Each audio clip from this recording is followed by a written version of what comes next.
नमस्कार, मी डी.टी. आंबेगावे, मुख्य संपादक सत्य पोलीस टाइम्स।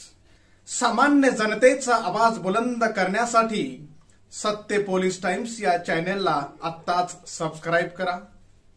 विदर्भ साहित्य संमेलन नागपूर येथे लहुजी विद्यार्थी संघ नागपूरतर्फे करिअर मार्गदर्शन शिबिराचे आयोजन करण्यात आलं होतं। सदर कार्यक्रमात 10वी-12वी नंतर काय आणि विद्यार्थी घडवताना पालकांची भूमिका काय या विषयावर मार्गदर्शन करण्यात आले। यावेळी मातंग समाजातील कुमारी प्रणाली कांबळे, PSI महेंद्र जोगदंड आणि नितीन वानखडे या नव यशस्वीतांचा सत्कार करण्यात आलाय। 10वी-12वी नंतर विद्यार्थी कोणकोणत्या क्षेत्रात मार्गक्रमण करू शकतात याबद्दल प्राध्यापक डॉ. मिलिंद घाटे आणि इंजिनियर रवींद्रकुमार खांडेकर यांनी विस्तृतपणे माहिती दिली। तसेच विद्यार्थी घडण्यामागे पालकांची काय भूमिका असावी याबद्दल ॲडव्होकेट सचिन मेकाले यांनी मार्गदर्शन केले। जीवन हा संघर्ष आहे आणि जीवनात जिंकायचं असल्यास लढाई आवश्यक असते, असा मोलाचा संदेश कार्यक्रमाचे उद्घाटक श्री गौरव वाघमारे यांनी दिलाय। समाजात असे विद्यार्थी मार्गदर्शन शिबिर घेणं आणि संघटनात्मक कार्य करण्याचं आवाहन कार्यक्रमाचे अध्यक्ष प्राध्यापक डॉ. अशोक कांबळे यांनी केलंय। या प्रसंगी सहकार अधिकारी गजानन सणे आणि दीपालीताई वानखेडे हे प्रमुख पाहुणे म्हणून उपस्थित होते। कार्यक्रमाचं निवेदन मनीष डोंगरे तर सत्कार समारंभाचं निवेदन शिल्पा सणेश्वर यांनी केलंय। प्रास्ताविक प्रशांत वानखेडे यांनी आणि आभार कांचन वानखेडे यांनी मानले। राष्ट्रगीतानं कार्यक्रमाची सांगता झाली। शिबिराचं आयोजन नियोजन श्री प्रभाकर शिंदे सर यांच्या मार्गदर्शनाखाली करण्यात आलंय। कार्यक्रमाच्या यशस्वीतेसाठी प्रकाश लोखंडे, सुभाष साळवे, सोहम ठाकरे, राजू खडसे, प्रकाश तेलंगे, शंकर कावळे, राजू वानखेडे, अमोल खडसे, नितीन वानखेडे, आकाश सनेश्वर, प्रवीण सनेश्वर, आकाश सुरकार, सागर हिवराळे, रामराव शिंदे यांनी विशेष सहकार्य केले। दुसरा मार्ग देऊ आपण, आर्टच्या वळणावरून टाकू आपण, कॉमर्सच्या वळणावर टाकू आपण। नाही कॅपेबल ते एखाद्या फॅकल्टीमध्ये आहे, दुसऱ्या फॅकल्टीमध्ये आहे। पाहायला जर सुंदर असेल तर अभिनेता येऊ शकते, नाटकात काम करू शकते आणि ह्या ज्या गोष्टी सुंदर असेल तर ह्या गोष्टी लक्षात घेत असताना लक्षात ठेवा आपण कुठेही कमी नाही।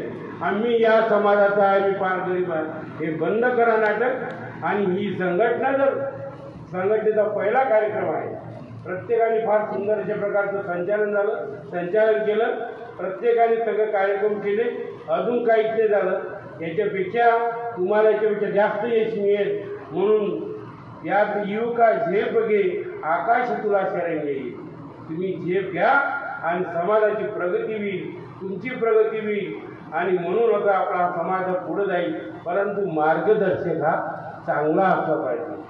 म्हणून आता जो मार्गदर्शक आपण निवडला त्याने विचार केला पाहिजे की कसं राहायचं आता। नाही तर मार्गदर्शक काय करतात, इकडनं सोडून देतात, दुसरी पकडतात, दुसरीकडे जातात, तसं नाही व्हायला पाहिजे। आणि त्याच्याकरता सैन्याची फार गरज आहे, त्याच्याकरता संघटन मजबूत आहे। म्हणून ते संघटन जर मजबूत असेल तर तुमचं एम, तुमचा उद्देश हा पूर्ण होईल। आणि म्हणून मला या ठिकाणी साधारणतः बोलायचं वाटलं म्हणून मी बोललो। जास्त वेळ घेतला असेल मला बोलायचं होतं पण नाही घेतलं। मी अध्यक्ष केलं त्या सगळ्यात फार चांगला मला आनंद झाला, कारण मला या ठिकाणी असं वाटलं की पुन्हा मी संघटनेत वापस आलो का काय, पुन्हा मला लोक या ठिकाणी मला विसरले का काय। आणि म्हणून मला अध्यक्ष केलं तो बोलला तो इतका सुंदर हा प्रसंग आहे।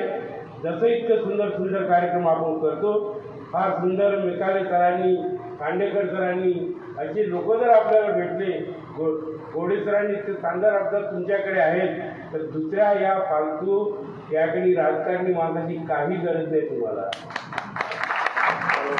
तुम्हाला काही मागायचं नाही, तुम्हाला अण्णाभाऊ साठेचा पुतळा मागायचा नाही, तुम्हाला लवजी साळवेंच्या पुतळ्यासाठी पैसे मागायचे नाही, तुम्हाला का घर बांधून मागायचं नाही।